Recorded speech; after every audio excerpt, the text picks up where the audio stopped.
बिहार में भूमि सर्वेक्षण का कार्य बहुत तेज़ी से चल रहा है दोस्तों। इस हालात में बहुत सारे लोग कंफ्यूज हैं कि प्रपत्र 2, प्रपत्र 3(1) इस सब को कैसे भरा जाए।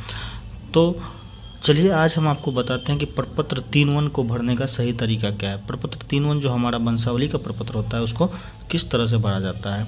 अगर आपने प्रपत्र 2 कैसे भरते हैं वो चीज़ अभी तक आपने नहीं देखा, नहीं सीखा, तो जाके ज़रूर देखिए। हमारे चैनल पे पहले से वीडियो अवेलेबल है, ठीक है। कौन से केस में किस प्रपत्र को भरना है ये सारी चीज़ें हमने बहुत पहले ही क्लियर कर रखा है।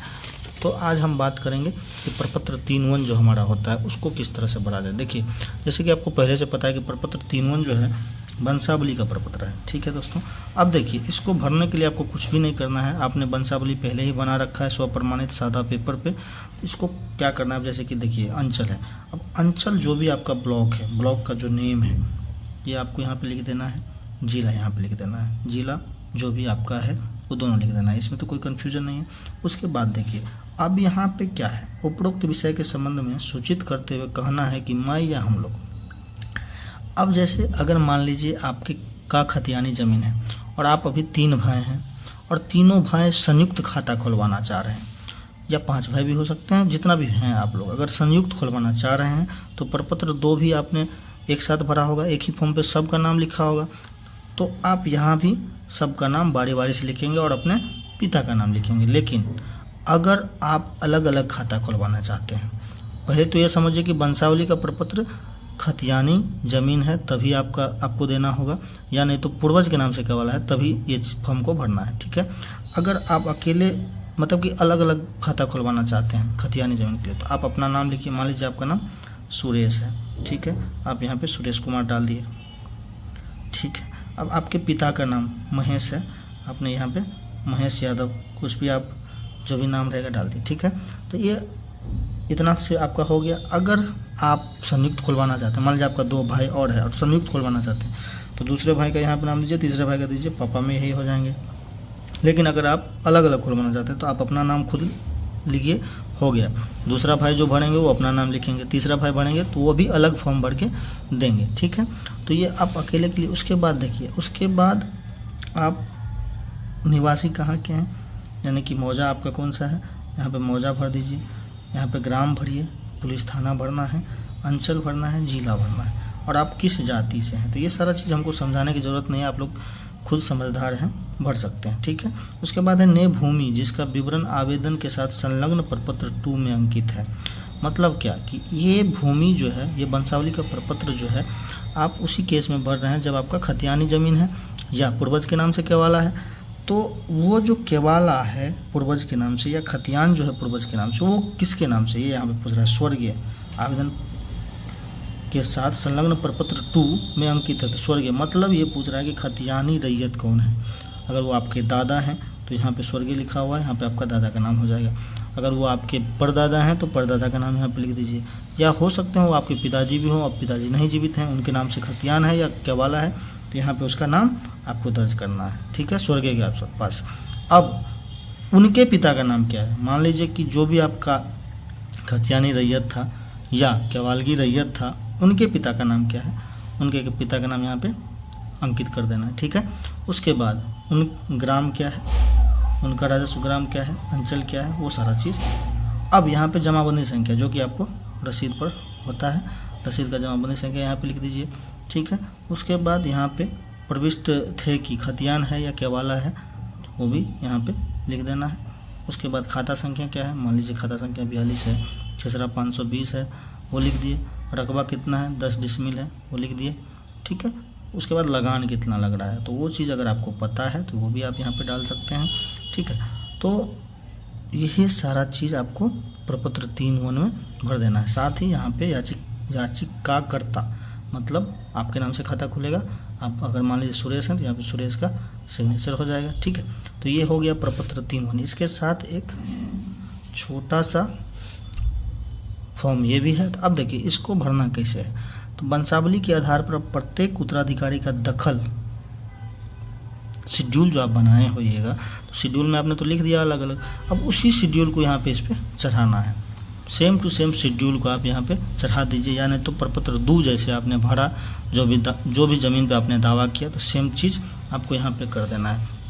अब जैसे कि मान लीजिए रैयत का नाम सुरेश, ठीक है, सुरेश जो भी है, पिता का नाम महेश, अस्थाई पता आपका जो है, यानी कि यहाँ पे आपको ग्राम लिखना है, पोस्ट लिखना है, थाना लिखना है, ठीक है, जिला लिखना है, पिन कोड लिखना है, जो भी है वो सारा चीज़ लिखना है। खाता खेसरा रकबा, अब मान लीजिए आपका 3 खाता में 10 रकबा में ज़मीन है, तो 3 खाता लिखेंगे, मान लीजिए 42, 45, 56, ये 3 को खाता हो गया। इसमें रकबा खेसरा अलग अलग होगा, रकबा अलग अलग होगा, थोड़ा दूर दूर लिखिएगा, साफ साफ लिखिएगा, इसमें नहीं हटेगा। 2 फॉर्म भरिए, 3 फॉर्म भरिए, 4 फॉर्म भरिए, उससे कोई दिक्कत नहीं है, बट साफ साफ लिखना है। तो इस जो प्रपत्र है, ये जो हमारा फॉर्म है, इसमें आपको प्रपत्र 2 आपने जैसा भरा उसी तरह से इसको भी भर लेना है, ठीक है। यहाँ पे जमाबंदी संख्या अगर आपने रसीद कटवाया होगा तो आप उसमें दिख जाएगा आपको, तो वो सारा चीज़ आपको भर लेना है, ठीक है। उसके अलावा आपको फिर से यहाँ पे सिग्नेचर करना है, ठीक है दोस्तों। तो इस तरह से हमको वंशावली का प्रपत्र भरना है। वंशावली 3-1 का प्रपत्र इसी तरह से भरा जाता है। अब इस चीज़ को लेकर कंफ्यूज नहीं होइएगा कि हम वंशावली दे रहे हैं तो वंशावली का प्रपत्र क्यों भरे। देखिए, वंशावली आपने दिया, वहाँ पे वंश वृक्ष बना के दिया, ठीक है, लेकिन ये वंशावली का प्रपत्र है कि आप उसी के वंशज हैं और आप अलग दावा कर रहे हैं, यानी कि अलग आपका खाता खुलेगा, संयुक्त नहीं खुल रहा है, अलग खुल रहा है। संयुक्त खुलेगा तो यहाँ पे संयुक्त का नाम होगा, तो ये हमको वेरिफिकेशन के लिए ये वंशावली का प्रपत्र दिया गया है। तो इस चीज़ को आपको शालीनता से भर लेना है, ठीक है दोस्तों। भाग दिया जाता है, तो जितने भी खतियानी ज़मीन है या पूर्वज के नाम से ज़मीन है, उस ज़मीन के अपने नाम पे करने के लिए एक वंशावली की आवश्यकता होती है दोस्तों। तो आज इस वीडियो में हम जानेंगे कि वंशावली किस तरह से बनाया जाए, क्योंकि अब सरकार का नियम आ गया है कि वंशावली आप स्वप्रमाणित दे सकते हैं। तो स्वप्रमाणित वंशावली बनाने के लिए क्या प्रोसेस है, वो सारा चीज़ हम इस वीडियो में क्लियर करेंगे, ध्यान दीजिएगा। देखिए, सबसे पहले तो यह है दोस्तों कि वंशावली बनाने के लिए अगर आप सोच रहे हैं तो वंशावली आपका वैसे बनेगा कैसे वो समझिए कि खतियानी अगर आपका पास ज़मीन है, खतियानी ज़मीन में जिसका नाम है वही आपका मूल रैयत हुआ। हो सकता है वो आपका दादा हो, पापा हो, कोई भी हो सकते हैं जो जीवित नहीं है। तो आप वंशावली जैसे ही बनाना शुरू कीजिएगा तो खतियानी रैयत से ही वंशावली बनेगा। कभी भी आप ये मत सोचिए कि वंशावली जो हम बनाएं, क्योंकि बहुत सारे लोगों का क्वेश्चन आता है कि डिमांड है सर मेरे नाम पे, ठीक है, और खतियान है हमारे दादा के नाम से, तो वंशावली में हम क्यों बनाएं, यानी कि हमारे नाम से डिमांड आ गया है तो हम वंशावली क्यों बनाएं। लेकिन ऐसा नहीं है। देखिए, डिमांड एक अलग चीज़ होता है। डिमांड मतलब ये हुआ कि आपने डिमांड तुड़वा के, जमाबंदी तुड़वा के आप अपने नाम पे ले आया है। दैट मीन्स कि उस ज़मीन का आप उपयोग कर रहे हैं, यूज कर रहे हैं, मलगुजारी भर रहे हैं। इसका कतई मतलब ये नहीं होता है कि आप उस ज़मीन का मालिक हो गए हैं। तो इसलिए डिमांड से हमको वंशावली में कोई मतलब ही नहीं है। और इस सर्वे में जो है वंशावली पंजी निर्मित होगा और वो रजिस्टर एक बनेगा। इसलिए आपको वंशावली हमेशा खतियान है तो खतियान से, या केवाला है, केवाला पूर्वज के नाम से है तो केवाला से ही वंशावली निर्माण होगा, ठीक है। तो अब शुरू करते हैं। देखिए, मान लीजिए कि आपका वंशावली दादा के नाम से, तो किस तरह से बनेंगे। सबसे पहला चीज़ कि जो भी आपके खतियान या केवाला में जिसका नाम रहेगा वो मृत रहेगा। तो देखिए, हमने शुरू कैसे किया है कि स्वर्गीय धर्मदेव महतो, ठीक है, आपके मान लीजिए दादाजी हैं। अब उसकी पत्नी का भी नाम आप दर्शा सकते हैं, जो जीवित नहीं है लिख दिए, जिरमानी देवी मृत है, ठीक है। उसके बाद पिता, अब इनके पिता कौन है, यानी कि आपके दादाजी हैं, इनके पिता कौन है, तो पिता स्वर्गीय मौजी महतो, ठीक है। तो ये हो गया। अब समझिए कि ये धर्मदेव महतो थे, ठीक है। अब धर्मदेव महतो के कितने पुत्र हुए, देखिए नीचे में हमने दर्शा दिया कि धर्मदेव महतो के 2 पुत्र हुए, एक तो ये हो गया और एक ये हो गया, यानी कि दुर्गा दयाल महतो और बैजनाथ महतो, ठीक है। अब इन दुर्गा दयाल महतो जो है जीवित नहीं है। तो जब जीवित नहीं है, वंशावली का मतलब ये होता है कि जहाँ पे जीवित हैं वहीं पे वंशावली खत्म हो जाएगा, वंशवृक्ष खत्म हो जाएगा, उसी के नाम से खाता खुल जाएगा। ये देखिए, ये जीवित हैं लेकिन ये जीवित नहीं है। तो अब क्या होगा, ये जीवित नहीं है तो इनके कुछ तो वंशज होंगे, तो इनके वंशज को अब हम दर्शाएंगे, लेकिन ये जीवित है तो इसी के नाम से खाता खुलेगा, तो इनके वंशज को हम नहीं दर्शाएंगे, ठीक है। तो इनके वंशज को नहीं दर्शाएंगे, लेकिन इनके तो दर्शाएंगे। इनके हम क्या किए, इनके वंशज को देखिए किस तरह से दर्शाए हैं। अब इनके 4 पुत्र हुए, मान लीजिए, तो 4 पुत्र हुए, तो पहला पुत्र का नाम हमने दर्शा दिया। पहला पुत्र कौन हुए, पहला पुत्र आपका हो गया अशोक कुमार, ठीक है, ये पहला पुत्र ये दूसरा पुत्र सत्यनारायण कुमार, तीसरा तेजनारायण कुमार, चौथा राकेश कुमार। ठीक है, ये चारों पुत्र को हमने दर्शा दिया और ये चारों पुत्र क्या है, इनके जीवित हैं। तो अब जो खाता खुलना है यानी कि खतियान का जो निर्माण होना है, तो इधर तो बैजनाथ महतो के नाम से होगा और इधर इनके चारों पुत्र के नाम से होगा। ठीक है, इनके चारों। अब एक कंडीशन होता है कि ये चारों अगर मान लीजिए चाहेंगे कि हम खाता संयुक्त खुलवाएं, ये चारों चाहेंगे कि खाता हम संयुक्त खुलवाएं, तो इनका खाता संयुक्त खुलेगा। एक ही फॉर्म के अंदर सब चारों भाई नाम भर के देंगे, वंशावली का भी फॉर्म और प्रपत्र 2 को भी। लेकिन अगर चाहेंगे कि हम अलग अलग खुलवाएं, उस केस में क्या करना पड़ेगा, राकेश जी को अलग फॉर्म भरना है, तेजनारायण को अलग भरना है, सत्यनारायण को अलग और अशोक को अलग भरना है। और बैजनाथ जी तो अकेले हैं, मतलब ये इनके चाचा हो गए, तो इनको तो भरना ही भरना है। ठीक है, तो बैजनाथ जी के नाम पे खुलेंगे खाता और बाकी इनके चारों के नाम पे खाता खुलेगा। ठीक है, अब एक चीज़ और समझिए दोस्तों, बहुत सारे लोगों का सवाल ये होता है कि क्या सर वंशावली में अपनी बहन बेटी का नाम देना ज़रूरी है?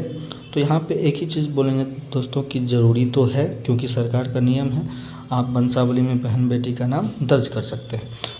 और मान लीजिए कि अगर आप नहीं दर्ज करते हैं तो आपकी जो बहन बेटी है उनको अगर चाहिए होगा तो आपको देना पड़ेगा, नहीं उनको चाहिए तो एक आप शपथ पत्र बनवा के इसके साथ अटैच कर सकते हैं उनसे। ठीक है, तो इस तरह से आप वंशावली बना सकते हैं। दादा, फिर पिताजी, पिताजी के फिर बेटे। ये पिताजी नहीं रहे इसीलिए बेटे के नाम पे खुला, यहाँ पे पिताजी हैं तो उन्हीं के नाम पे खाता खुल जाएगा।